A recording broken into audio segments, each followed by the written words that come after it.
The village of Oakhaven clung precariously to the cliff's edge, perpetually shadowed by the colossal maw of the Chasm of Whispers. For generations, its depths had been a source of both dread and fascination, a place where ancient spirits supposedly dwelled and forgotten magic festered. But for Alara, a young mother with eyes the color of the storm-tossed sea, the chasm was now a cruel, taunting abyss. Her daughter, Lyra, barely 5 summers old, lay withered by an insidious illness no village elder or herbalist could name, let alone cure. Lyra's skin was pale as moonlight, her once bright laughter replaced by shallow, ragged breaths. The elders spoke of a rare chasm's touch, an affliction born from its mystic emanations, cured only by a mythical sunstone bloom, said to thrive in its deepest, most forbidden reaches. They warned against such a folly, speaking of the chasm's guardians and its labyrinthine darkness.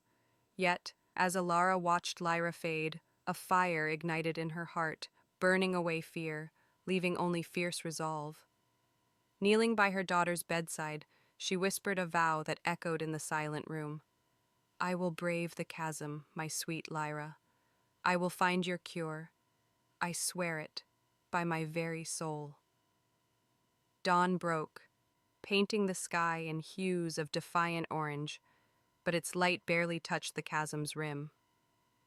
Alara, cloaked and resolute, stood at the precipice, a worn leather satchel heavy with ropes, a pickaxe, and meager rations slung over her shoulder. The villagers, their faces etched with pity and disbelief, watched her. Some offered blessings, others pleaded with her to reconsider, but Alara's gaze was fixed on the swirling mists below, her daughter's fading image burning behind her eyelids. Taking a deep, fortifying breath, she secured the thick hemp rope to an ancient, gnarled tree root, its tendrils gripping the rock like an old man's fingers. The first step was the hardest, a leap of faith into the unknown. The wind howled, a mournful lament trying to tear her from the rock face. Below, the air grew colder, heavier, tasting of damp earth and something ancient. Strange iridescent mosses clung to the sheer walls, casting an eerie phosphorescent glow that flickered like distant, hungry eyes. Every handhold was a prayer, every descent a testament to her unwavering purpose. The chasm was a hungry mouth, and Alara, a tiny, defiant morsel, was willingly entering its maw, driven by a mother's unbreakable vow. Hours bled into a timeless twilight as Alara ventured deeper, the sun a forgotten memory. The chasm was a realm of perpetual twilight, lit only by the strange, glowing flora and the occasional, unsettling luminescence of subterranean creatures. She navigated treacherous ledges, barely wider than her boot, with bottomless drops on either side. Giant, crystalline fungi pulsed with a soft light, illuminating vast caverns that echoed with the drip of unseen water and the scuttling of unseen life. Once, a creature, sleek and pale with too many eyes, skittered across her path, its whisper-thin legs clicking on the damp stone. Alara held her breath, heart pounding, until it vanished into the shadows. Her hands were raw, her muscles ached, but the thought of Lyra spurred her onward. She remembered the elders' tales. The sunstone bloom was said to grow where the earth wept light, a place of profound magic and danger. In a cavern shimmering with phosphorescent pools, she found a series of ancient, faded pictographs carved into the stone. A child, a glowing flower, and a stylized symbol that resembled the very core of the chasm. It was a clue, a faint beacon in the overwhelming darkness, affirming that she was on the right, albeit perilous, path. As Alara pressed on, the silence of the chasm began to twist and turn. A faint melodic sound, like a distant lullaby, began to reverberate through the vast caverns. It was the chasm's echo, not just a sound, but a feeling, an ancient pulse that seemed to call to her very soul.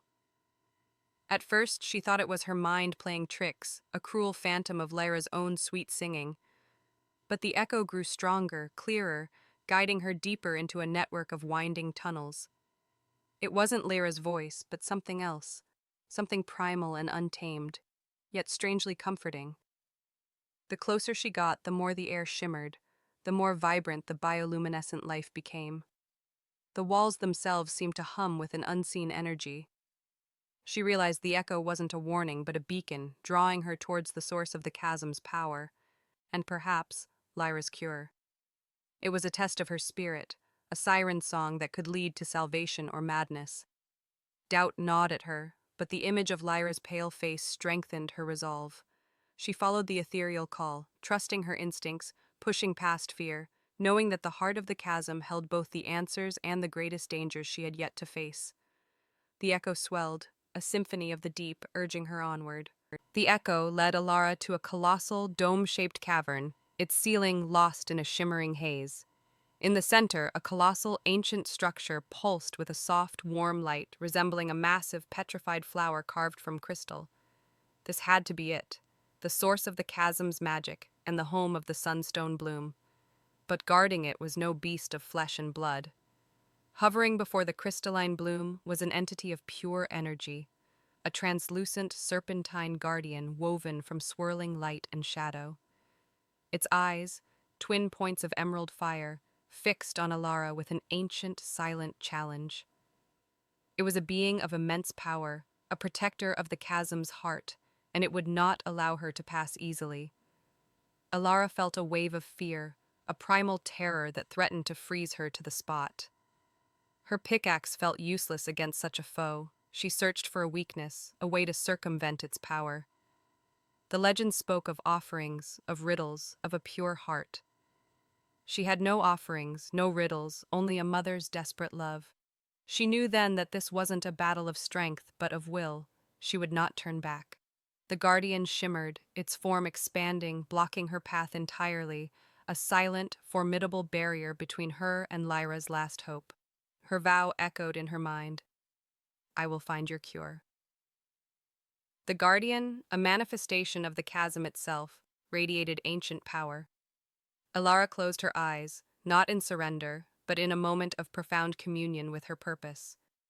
She remembered Lyra's fragile hand, her innocent trust. There was no weapon, no spell, only the raw, unyielding force of a mother's love.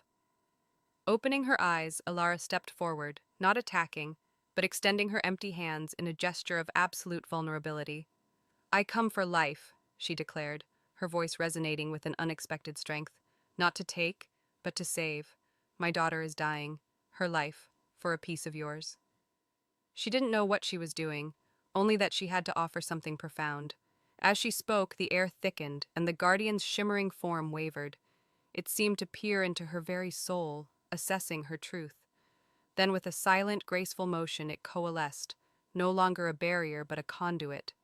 A single radiant bloom, glowing with the warmth of 1,000 suns, detached itself from the crystalline structure and floated towards her. It was the sunstone bloom, pulsing with pure life-giving energy. The guardian, its purpose fulfilled, dissolved back into the shimmering air, leaving Alara trembling, the precious bloom held carefully in her hands. The sacrifice wasn't of blood, but of fear, of doubt, of everything but her boundless love. Her vow was being answered. With the sunstone bloom clutched carefully, its warmth spreading through her chilled fingers, Alara began the arduous ascent. The journey back felt longer, yet lighter. The chasm, once a place of dread, now held a newfound reverence for her.